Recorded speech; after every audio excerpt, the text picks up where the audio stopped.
We think that the government's also made some other very bold acts. Fiscal stimulus package, which was done quickly. I'm not going to go into details about whether you think it was well done. The Federal Reserve has acted boldly and bravely.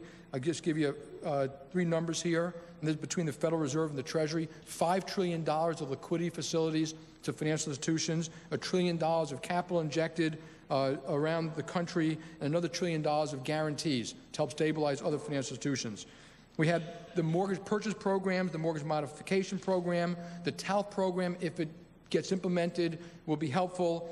And the stress tests, I think the sad thing is it's causing a lot of consternation, but the end result is we recognize the truth that if banks are sick, they get them help. If banks are healthy, they be left alone. That the regulators certify accounting, bank balance sheets, and how they're going to run those companies. So the markets understand that and can act with certainty and certitude what goes forward. And to create a lot of credibility in the system. I think a lot of these things are important acts taken together. If they're wisely implemented, will have a very beneficial effect on the system. Every time one of these things gets announced, however, we see a lot of fighting about what should be done and how should it be done, and it delays it a lot. I'm not sure in a lot of cases made it better. That uncertainty isn't particularly great. I sent Hank Paulson a little Teddy Roosevelt note, which I want to read to you, when he was going through the midst of this and then heavily criticized for it. And I think this would apply to Ben Bernanke too, by the way. It is not the critic who counts, nor the man who points out how the strong man stumbled, or when the doer deeds could have done better. The credit belongs to the man or woman who is actually in the arena, whose face is marred by dirt and sweat and blood, who knows with great enthusiasm spends himself in the worthy cause, who at best knows the end triumph of his achievement, and who, at the worst, if he fails, at least fails daring greatly, so that his place shall never be with those cold and timid souls who know neither victory nor defeat. And I really do thank them for what they did. I'd like to make a few comments about the future of our system. Given the extent of the problems that have come out, it is clear we need to make major changes. They should be done wisely, with eyes open, analyzing what happened so we can have proper policy going forward. We've always operated a heavily regulated business. I think we should not debate more or less. That is not the issue. We need better. We should focus on what is the good right to do, and we want good regulation. Someone was famously quoted saying you shouldn't let a crisis go to waste. I agree with that. But I think it's a little dangerous to wait for a crisis to do the right thing. We have to start doing the right thing as a nation before we have a crisis and to think it through.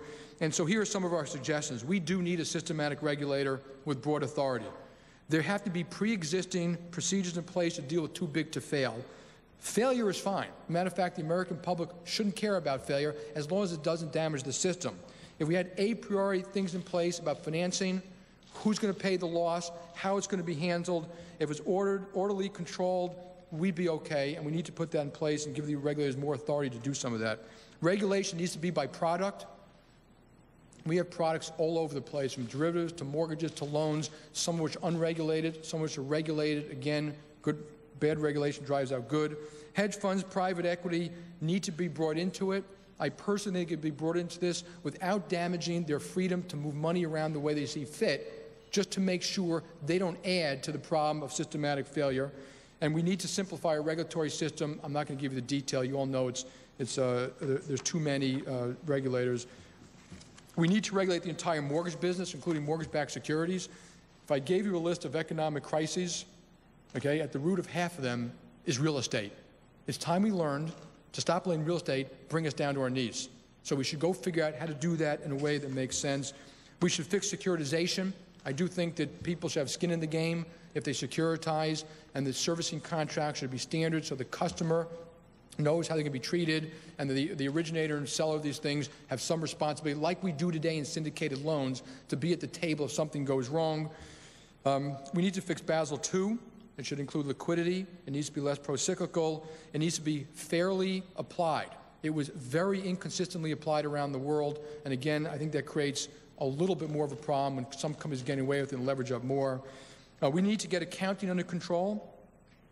We like mark-to-market accounting. There's nothing wrong with that. If you're in a mark-to-market book, it's completely fine. We have taken it to a ridiculous point. I think it's wrong to mark-to-market our own private equity investments up and down every quarter. So in good quarters, we mark them up, and bad quarters, we mark it down. We would just like to tell our shareholders about our investments. If they're impaired, we should impair them. If we think they're worth more, we want to tell you. Okay? But I think it's wrong to create all that volatility.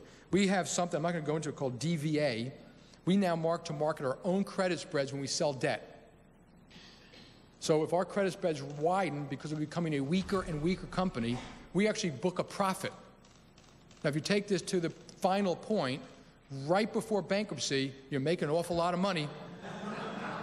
Again, it just creates volatility. It has no purpose. It doesn't help investors in any way, shape, or form. I can give you lots of examples like that. There's too much flexibility in accounting. So there's not a matter of rules or principles. I can give you a lot of examples where companies account for things and they book far different profits on the exact same transaction. I don't think it's right. And accounting should reflect economics and changes, but changes should be done very thoughtfully that affect U.S. government policy. Let me give you one quick example. Okay, in pension plans, when we changed the rules that companies had to mark pension plans to market in their equity account, okay, companies quite reasonably said, I can't bear the risk that my capital be moved up and down like that, particularly in bad times, because in bad times, assets go down and the liabilities don't. And they started to say, I'm not going to have a pension. They started to curtail them or put it on the individual. So we created a situation here. It tracks economic reality. I'm not complaining about that. But instead of big companies bearing the risk, we put the risk on individuals. I'm not sure that was the right thing to do. I wish that had been thought through a little bit better. It also depletes capital precisely at the point in time when you need your capital. We need appropriate counter-cyclical policies. I'm going to give you 3 examples, which I think could be very counter-cyclical. They need to be done by the regulators. Loan loss reserving. If we're up to me, I keep very high peak loan loss reserves all the time. It would remind us how bad things can get, and we wouldn't have to add to loan loss reserves if things got bad. Completely transparent. Regulators know about it. Investors know about it. Repo financing could be made counter-cyclical. If the Fed sets standards about repo financing and changes how you do it in a cycle, like changing margin rates. Remember, in the old days in equities, margin rates would be changed from 50% to 60% to 40%. I think they could make a lot of that financing controllable and counter-cyclical. And I think we should put things in place where companies can continuously offer stock and do literally 2-day rights offerings to replenish capital if they have a problem. Because it's very hard the way we do it now when a company has to go out, they say they have a problem, the stock is way down, and it's almost hard to go to the marketplace. And we've got to make it fair to shareholders. We have not made it fair to shareholders, so we need to change some of those things. And I implore our government, I'm not going to spend time here, we need thoughtful, good, long-term policy about energy, healthcare, environment, infrastructure, education, and we at JP Morgan are trying to help do all those things because they're probably more critical to our future than this particular crisis. Here I'm going to speak a little bit, by the way, just a teeny bit about JP Morgan and also maybe representing corporations around the world. We are